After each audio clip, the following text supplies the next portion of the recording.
Farmacias Medicity, la cadena de farmacias más grande del país, ahora llega a tu casa. Pídenos a domicilio al 1-800-633-424. 1-800-633-424. Quédate en casa. Saludamos a Angélica Abad, PhD, politóloga, profesora de la Universidad de Cuenca. Al tiempo de darle la bienvenida, vamos a exponer en pantalla una síntesis de los candidatos locales a asambleístas. Resaltados allí algunos nombres que han transitado ya en política. Tenemos por el Centro Democrático en la lista 1, quien estaría liderando la lista de asambleístas por la provincia de la Azuay, es el hoy actual asambleísta por el correísmo Juan Cristóbal Lloret. En las listas 21 de Creo vuelve a repetir como candidato José Renán Jara, quien estuvo ya candidato para esta dignidad en pasadas elecciones sin haber logrado llegar a la asamblea. En la lista 2, Unidad Popular, le tenemos a Sebastián Ceballos. Él ha sido un dirigente activo y permanente de este movimiento, subdirector de esta organización política a nivel nacional. En las listas 20 aparece Tito Cabrera, dirigente con alguna trayectoria local también, quien estuvo en medio de polémicas que se dieron en el interior de Democracia Sí. Por la lista 82, Movimiento Igualdad, le tenemos a Marcelo Cabrera Palacios, exprefecto y exprefecto de la provincia de la Azuay y exalcalde de Cuenca. Por el Movimiento Ecuatoriano Unido, Mercedes del Rocío Juca, quien ha estado en forma secuencial en varias representaciones de política local pro-gobiernista. Por el Partido Social Cristiano, lista 6, le tenemos a la actual asambleísta Lourdes Cuesta. Recordamos que ella llegó a la Asamblea Nacional por el Movimiento Creo, hoy es asambleísta independiente. En Unión Ecuatoriana, Julio César León, quien pasó bastante inadvertido en funciones de elección popular como concejal del Cantón Cuenca. En el movimiento Participa, lista 62, tenemos a Carla Viviana Beltrán Guerrero, quien actualmente se encuentra al frente del Ministerio del Ambiente en la zona 6. Del resto no mencionamos los nombres porque realmente no los conocemos. Habrá que conocerlos en este periodo, pues son candidatos que se ponen a disposición del público para representarlos en la Asamblea. Conozcamos ahora el criterio de Angélica Abad ante este panorama. Bienvenida nuevamente. Buenos días, un gusto compartir este espacio con ustedes, un saludo a quienes nos escuchan. Bueno, el panorama es de momento incierto todavía porque lo que tenemos es una suerte de declaración de intenciones por parte de los partidos de quienes a ellos les gustaría que compitan en las elecciones de 2021 por determinado curul. Y como mencionaron ustedes, estamos en un periodo en donde lo que va a primar es la búsqueda de consensos y de alianzas preelectorales con distintas agrupaciones políticas para buscar candidaturas más sólidas. Eso se da tanto a nivel de las candidaturas presidenciales como las candidaturas locales y los de asambleístas nacionales. Entre los nombres mencionados que presiden las listas o aquellos adicionales que usted pueda conocer, ¿cómo mira el panorama, las opciones que se presentarían potencialmente para los votantes? Bueno, las opciones me recuerda un poco a los últimos dos comicios, tanto el último comicio local como el último presidencial, en donde ya tuvimos, sobre todo a nivel de asambleístas, una serie de nombres nuevos con los cuales la ciudadanía no lograba a veces ni conectar cara con nombre, tampoco partido, ¿no? Ya vimos en las elecciones locales por primera vez en el Azuay esta fragmentación de la oferta política que tuvo como consecuencia una dispersión del voto. Entonces, en la medida en que no logramos reducir o los partidos no logren reducir el número de candidaturas, lo que vamos a tener después es nuevamente esta dispersión del voto que vuelve, digamos, digamos, vuelve al elector la pelotita de el tener que hacer ese gran esfuerzo por averiguar quiénes son las personas, de dónde vienen, qué es lo que hacen. Y lo que tenemos al hacer ese ejercicio de investigación, si se quiere, es que muchas de estas personas inician o pretenden iniciar recién su carrera política con un puesto de representación popular. Entonces hay poco que podemos decir respecto a estas personas porque no las conocemos, como ustedes bien mencionan, hay a lo mejor unos 10 de los 150, mencionó Rosana, que nos suenan de algo porque han tenido o han estado en la palestra política anteriormente, y entonces con ellos, los ciudadanos, sí que podemos sopesar lo que hicieron frente a lo que pensamos que pueden hacer, pero con los otros en realidad es una especie de carta blanca que daría el votante a estos candidatos. Vayamos quizá comentando algunos de los más connotados, y entre ellos luce, por supuesto, Marcelo Cabrera, quien rompió un silencio de aproximadamente año y medio tras haber perdido las elecciones. Retornó señalando que nada se pudo probar en un caso con respecto a supuestos pagos de diezmos durante su alcaldía. Habló de que esto sirvió para que le usurpen un posible triunfo para la reelección de Cuenca, y aspira a volver a la representación ciudadana ahora en la Asamblea. Bueno, en el caso de Marcelo Cabrera, que es un profesional de la política, porque ha estado siempre en la política local, pareciera como un paso lógico el continuar ejerciendo la política desde un punto de vista de ser asambleísta, ¿no? De llevar la política local a lo nacional. Luego me parece que es un candidato fuerte, sobre todo porque decidió la postulación de la candidatura justo cuando la justicia le dio la razón y lo declaró, digamos, inocente en todos esos escándalos en los que supuestamente estaba involucrado, pero que la justicia ha dicho que en realidad no es así. Entonces va un poco dentro de todos los escándalos de corrupción y de la mala imagen que tiene la política, con esta carta que tiene Marcelo Cabrera detrás, va un poco con la cara limpia, ¿no?, a presentarse a la elección, y eso puede ser interesante para sus electores. Doctora Abad, muy buenos días. Nos gustaría un poco conocer cuál es la lectura que tiene usted respecto de las candidaturas aquí en la provincia de La Suay, pero en relación a las candidaturas nacionales. A menudo el arrastre de los candidatos a la presidencia, a la vicepresidencia, es determinante para quienes puedan llegar, en este caso, a tener el mayor número de votos para alcanzar precisamente una curul en la Asamblea Nacional. Además, en este contexto, podría quizás considerarse que estos 19 o 20 binomios que tenemos a la presidencia y a la vicepresidencia de la República podría reducirse, pensando que podría haber la posibilidad de alianzas, y cómo esto podría permitir además agrupaciones y alianzas también en la provincia de La Suay. Sí, pero eso va a ser válido solamente para los partidos políticos, no los nacionales que tenemos aquí, en donde el efecto de arrastre efectivamente importa al momento de garantizar al menos un mínimo porcentaje de votos para los asambleístas vinculados a cierta lista política y asegurar un mínimo porcentaje de curules en la asamblea. Eso forma parte de los cálculos electorales y es los que deben estar trabajando ahora en este periodo de alianzas. Pero desde hace tiempo atrás hemos venido observando en la política subnacional la proliferación de movimientos independientes de origen nacional. De hecho, cuando uno trata de mapear a los partidos subnacionales en el Ecuador, se vuelve un rompecabezas imposible por la gran cantidad de movimientos que existe, no solamente, digamos, la ley lo permite, ¿no?, a nivel provincial, a nivel local, a nivel parroquial.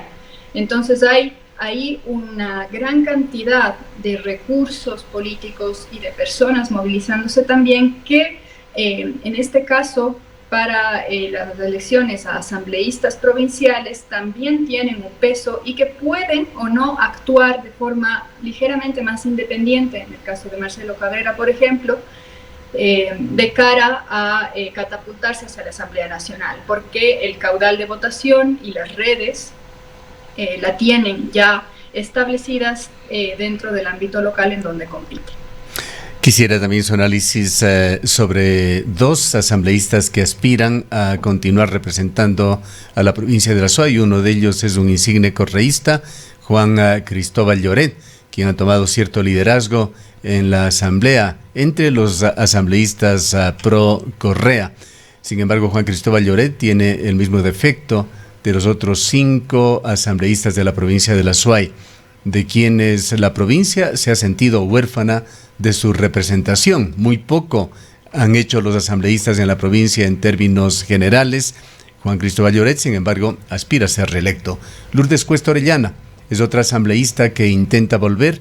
Ella fue una ciudadana independiente, siempre con una tendencia de derecha. Fue reclutada por Creo, llegó con Creo a la asamblea. Al poco tiempo se decepcionó de estas estructuras partidistas, de la falta de flexibilidad para actuar, y se separó. Se autocalificaba como asambleísta independiente, pero ahora vuelve, no sé si afiliado o no, por otro partido de derecha, el Partido Social Cristiano, también con miras a una reelección. Bueno, en el caso de Lloret, yo, digamos, a su favor, podemos decir que es un hombre leal de partido, ¿no? Y lo ha sido desde hace mucho tiempo, ocupando todos los cargos políticos que ha ocupado. También es un político de profesión, sí, vinculado y muy defensor, además de Correa, lo hemos siempre escuchado, pero siempre ha seguido y se ha mantenido en esa línea. Por tanto, es para sus votantes y para las personas afines con esa agenda política es fácil sopesar o evaluar su accionar, tanto en términos discursivos, ¿no?, en la parte ideológica. Luego, Lourdes Cuesta es una figura quizás que puede ser más controversial y que quizás está asomando en estas elecciones un poco más golpeada justamente por esos cambios de camiseta, ¿no? Los votantes vemos mal los cambios de camiseta porque significa que una persona está anteponiendo su interés personal a el interés de la agrupación por el cual se le votó y que se supone debería estar trabajando para sacar adelante esa agenda, la agenda de la agrupación política para la cual se eligió. Y tampoco nada nos garantiza entonces que Lourdes Cuesta, si es que le llamó la atención la falta de movilidad para actuar de manera independiente con Creo, a lo mejor pues con el Partido Social Cristiano se topa con las mismas o más limitaciones, ¿no? Porque es un partido mucho más institucionalizado y tiene cuadros que son mucho más cerrados. Entonces, en ese sentido, me parece a mí que esa candidatura puede estar más dudosa, ¿no?, entre las personas y el electorado de derecha. Luego, lo que usted dice es cierto. A nivel de la Asamblea Nacional, en los últimos, diría yo, 10 años, la representación provincial o la unión de los asambleístas de las distintas provincias para poder sacar adelante una agenda particular provincial un poco se ha desdibujado. Y lo que vemos es una asamblea más bien de carácter nacional. Y al hacer eso, pues los azuayos nos hemos quejado en múltiples instancias y a través de muchas vías esa falta de conexión que aparentemente tenemos todos con nuestros representantes en la Asamblea Nacional. Entonces, es algo que tendrían que abordar quienes se postulen a candidatos al asambleísta, pero luego también es algo en lo que deberíamos prestar atención en cómo pretenden lograrlo, ¿no? Porque luego es difícil sacar adelante agendas provinciales en una asamblea en donde uno tiene que estar debatiendo siempre y constantemente cuestiones nacionales. Por allí en el listado también algo que nos llama la atención es las listas 62 de Participa, del movimiento del prefecto provincial, que aún se encuentra en entredicho. No está claro si va a poder o no participar en estas elecciones. Sin embargo, presenta candidatos asambleístas y en primer lugar está Carla Viviana Beltrán Guerrero. Salvo que se trate de una homónima, estamos hablando de quien dirige el Ministerio del Ambiente, que estuvo en el centro de la polémica en el caso del intento de construcción de una estación de bomberos en Illincocha. Otro nombre que identificamos en la misma lista es Mario Bolívar Saquipay, que nos parece es uno de los dirigentes del transporte. Su opinión sobre estas candidaturas. Bueno, sobre la agenda del prefecto y su movimiento político, yo creo que hemos hablado mucho, ¿no? Él tiene aspiraciones presidenciales, se lo ha dicho siempre, y lo que vemos con su precandidatura presidencial y las precandidaturas de asambleístas y con líderes identificables, ¿no?, que suenan polémicos, sí, es tal vez ese intento de poder arrastrar en una votación si se quiere y ganar puestos de representación en la Asamblea. Luego, como usted bien ha dicho, son personas polémicas, pero claro, eso es un problema que estamos teniendo a lo largo y lo ancho del tablero político, y es la cantidad de figuras polémicas que tenemos en las distintas candidaturas. Entonces yo creo que eso es un problema más bien constante de las candidaturas para estos comicios. Doctora Abad, ¿cuánto cree usted que puede pesar en los votantes no solamente el desconocimiento de los nombres de quienes aspiran llegar a la Asamblea Nacional, sino esto sumado a esa percepción y bajísima aceptación y credibilidad que tiene la Asamblea Nacional? Estamos hablando de un 2 y un 3%, si no me equivoco, de acuerdo a la más reciente encuesta realizada por Sedatos, y todo esto además en un momento en el que la institucionalidad del país está absolutamente venida abajo. Bueno, entre paréntesis, Sedatos ahora las está mostrando sus primeros datos de la encuesta del panorama electoral. Estamos en una situación bastante compleja a nivel país y entre la ciudadanía. El profesor Alcántara mencionaba que para él estamos ante la fatiga de la democracia, ¿no? Como digamos, una especie de enfermedad de las democracias contemporáneas aquí en América Latina. Yo creo que en el caso ecuatoriano eso se ve, estamos en un círculo vicioso bastante delicado, porque claro, las personas estamos insatisfechas con el funcionamiento de la democracia, estamos muy descontentas con el papel que han jugado los representantes políticos. La Asamblea es percibida por la ciudadanía como un organismo que no tiene razón de ser, al punto incluso que un alcalde de forma muy demagógica propuso reducir el número de asambleístas, que implicaría en la larga reducir la representación ciudadana en la política nacional, pensando que así podíamos mejorar la calidad de la representación, que son dos problemas totalmente distintos, y eso da pie, ¿no? Toda esta mala imagen a que la ciudadanía se aleje de la política y piense, por ejemplo, que la campaña no es importante, que no es importante el tema del financiamiento, que ahora está muy en boca, ¿no? Muy en discusión. ¿Para qué sirve el financiamiento de campaña? Sirve para informar. Una ciudadanía informada vota mejor. Y si es que no nos informamos, difícilmente podemos elegir mejor. Entonces todo eso va generando, digamos, o deviene en la elección casi, digamos, poco razonada, podríamos decir, pero no creo, porque el elector casi siempre es racional, pero el punto es, en el panorama y a largo plazo, cuánto investigamos o cuánta información adquirimos para poder emitir nuestro voto de esa forma más consciente. Todo eso está en juego cuando el conjunto de las instituciones y de los representantes políticos dejan de llegar a la ciudadanía, y esa desconexión total entre los partidos políticos, los representantes y los movimientos sociales y los actores sociales y la ciudadanía. Entonces es un panorama bastante delicado, al cual se suma la pandemia y al cual se suma la crisis política, y que va a significar un gran reto para cualquiera que asuma un puesto de representación en 2021. Yo quisiera pedirle una opinión también sobre otro candidato a asambleísta, Sebastián Ceballos, por Unidad Popular. Él, con la consistencia ideológica que muestran la mayoría de miembros de Unidad Popular, ex MPD, con una fidelidad a su organización política, matizado por un intenso activismo social.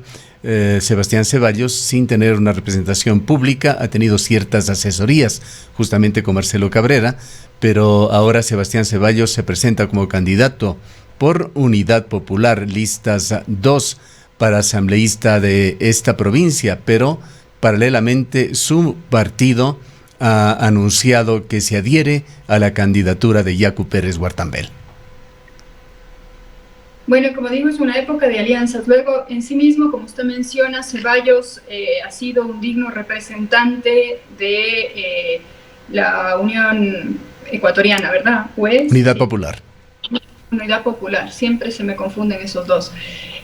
Claro, ¿cuál es el problema de Unidad Popular? Es que nosotros, incluso a mí me cuesta, siempre sigo pensando en MPD, y el MPD es un partido que en la mente de los electores, sobre todo los adultos y adultos jóvenes, siempre tiene un vinculado o asociado un recuerdo no necesariamente positivo al accionar del partido, ¿no? Luego es un partido de izquierda que bien podría darse con Pachacuti, pero en este sentido lo que tenemos que ver es, y al final, cómo se presentan las cartas sobre la mesa, es decir, los distintos actores, y esto va vinculado a intereses ya más a nivel nacional, y la configuración luego de listas locales. Luego la candidatura de Pachacuti en este momento está también puesta en entredicho.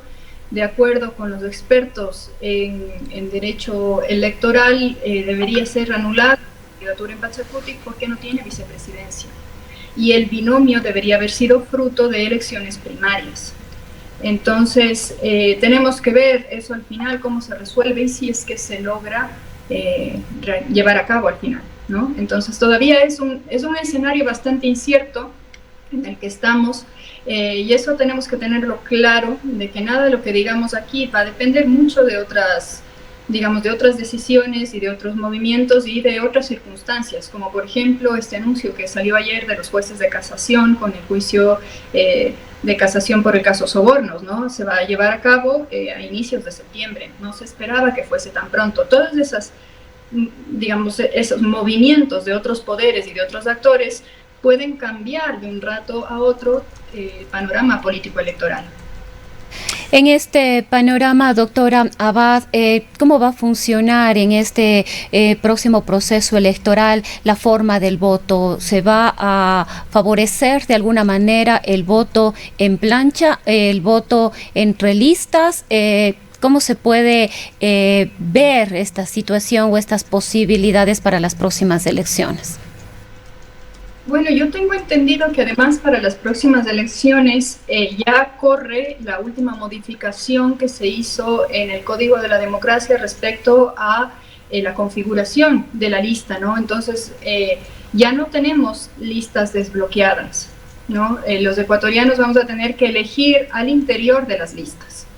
Entonces, esa es una decisión, una de las pocas decisiones correctas, creo yo, que se hicieron en las últimas reformas electorales, porque disminuye la dispersión y desincentiva justamente el accionario independiente de los legisladores y obliga a trabajar en cohesión con el partido, y eso quiere decir que obliga a sacar adelante el programa de partido. Entonces, si es que la lista está así, los ecuatorianos vamos a tener que votar en plancha. Lo que vamos a ver por primera vez en mucho tiempo es si es que el ecuatoriano vota en plancha directamente o si es que nos damos el trabajo de ir eligiendo el orden al interior de la lista y cuál va a ser ese orden, ¿no?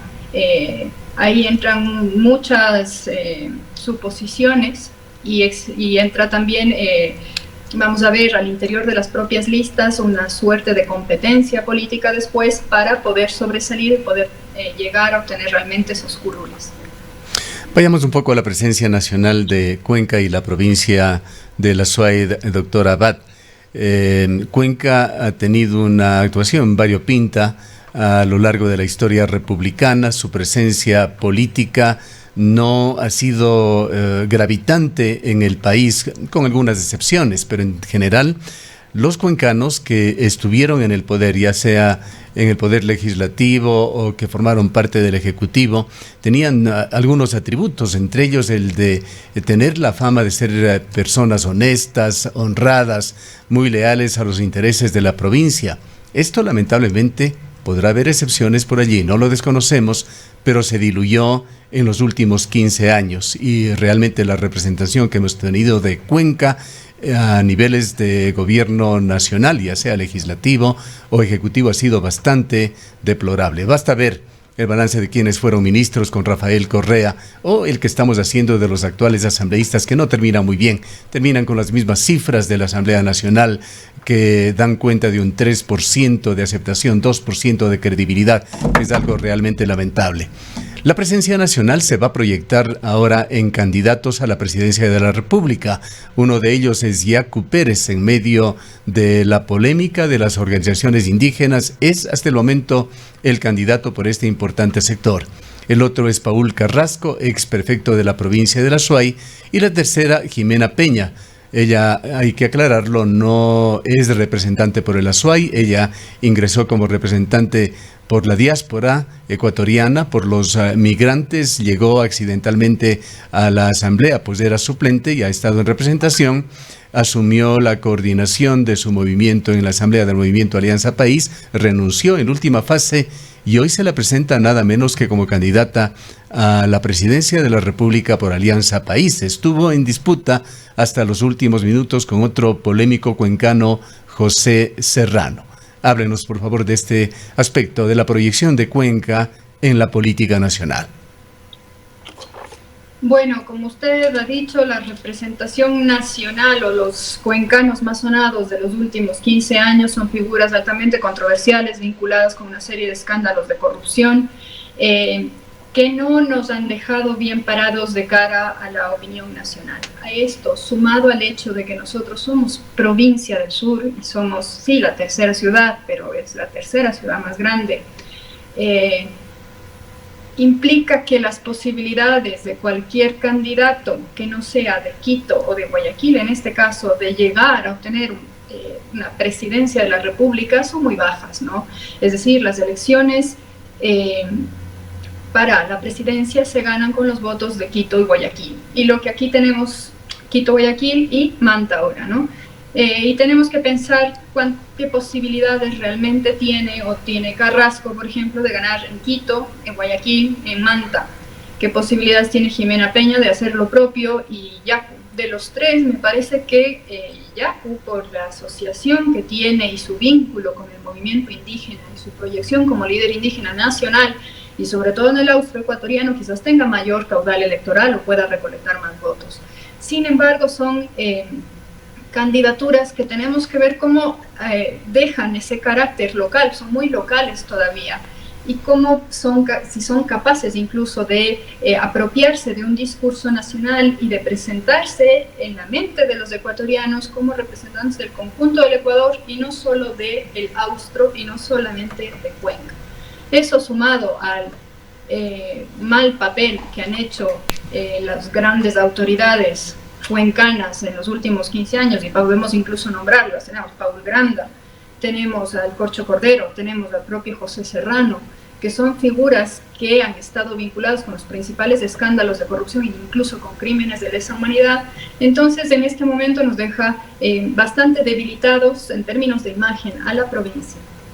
Y luego, pues como digo, también qué capacidad tiene en este caso un candidato local que no tenga una proyección nacional o que no haya hecho de Quito o de Guayaquil su hogar, digamos así, aunque venga de Cuenca, tiene realmente de obtener un porcentaje importante de la votación, digamos, desde mi punto de vista las probabilidades son muy bajas. Bien, queremos agradecerle a la doctora Angélica Abad, politóloga, profesora de la Universidad de Cuenca, por este primer análisis de lo que se está presentando en materia política en Ecuador, al haberse cerrado el periodo de elecciones primarias de partidos y movimientos y encontrarnos en una fase ya en la que se aproxima la calificación de las mismas para formar los cuadros definitivos. En el Ecaustro, desde hace 20 años, trabajamos día a día para generar la energía que tú necesitas. Hoy, renovamos nuestro compromiso de servir a la región y al país, generando desarrollo con conciencia y conservación ambiental y siempre mirando al futuro. El Ecaustro es energía.